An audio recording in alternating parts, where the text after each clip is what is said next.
All right, let's jump right in. Today, we're going on a journey into a really fascinating psychological parable called The Crimson Library.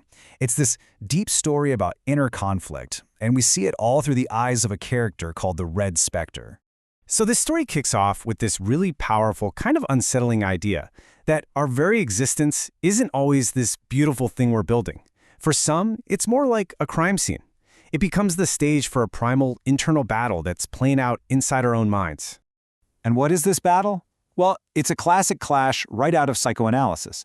It's a fight between two fundamental drives deep within the psyche. You could say it's the ultimate conflict, creation versus annihilation. On one side of the ring, you've got Eros. That's the life drive. It's the force inside us that wants to build, to create, to connect. The story calls it a vibrant neon city. But then, on the other side, lurking in the shadows, you have Thanatos. This is the death drive, a much darker impulse that's always pulling us toward self-destruction, toward a quiet retreat into the velvet gloom.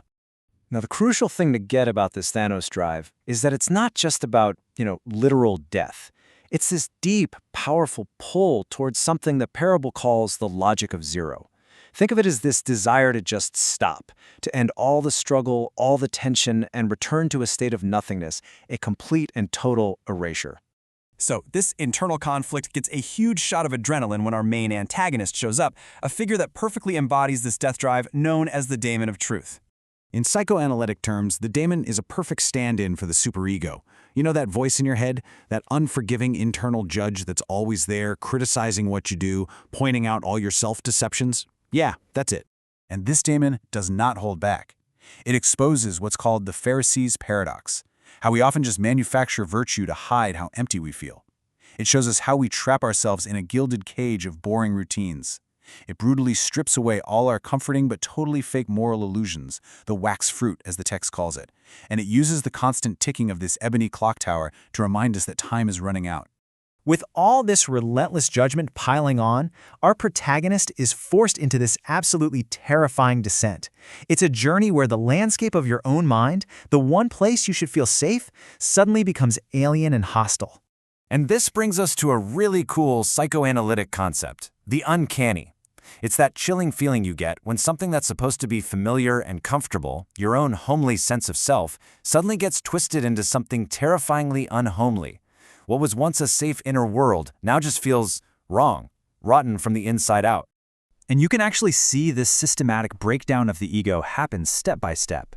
First, the traveler walks among stone trees, these petrified memories of old traumas. Then they enter a glass temple, where all their defenses just shatter. They have to face the daemon's mockery, which finally leads to a meeting with the midwife of the abyss, who offers a tempting escape into the silent peace of nothingness. So this entire descent, this whole dismantling process, it's all leading up to one massive make-or-break moment. A single, defining choice called the choice of the hourglass, where absolutely everything is on the line. The choice is right there in front of our traveler, the Red Spectre. What's it going to be? Will they give in to the logic of zero, the path of Thanatos? Or will they fight for the logic of one, the path of Eros and the self? And make no mistake, the stakes are everything.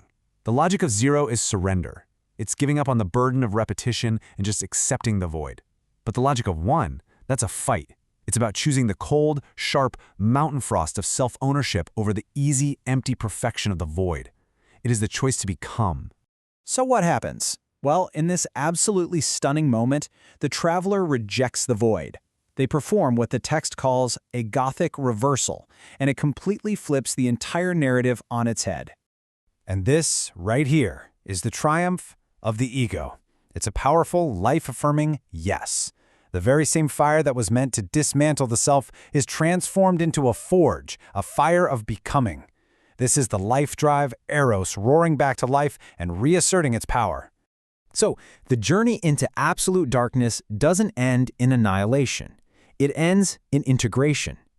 The traveler takes the original catastrophe of their own history, all that trauma and pain, and actually transforms it into fuel for growth. It proves that as long as the self chooses to evolve, nothing is ever really lost. And that's what this whole parable leaves us with. It's a map of the mind, right? So it kind of makes you ask yourself, what kind of demon is haunting your inner library? And in your own journey, what choices are you making?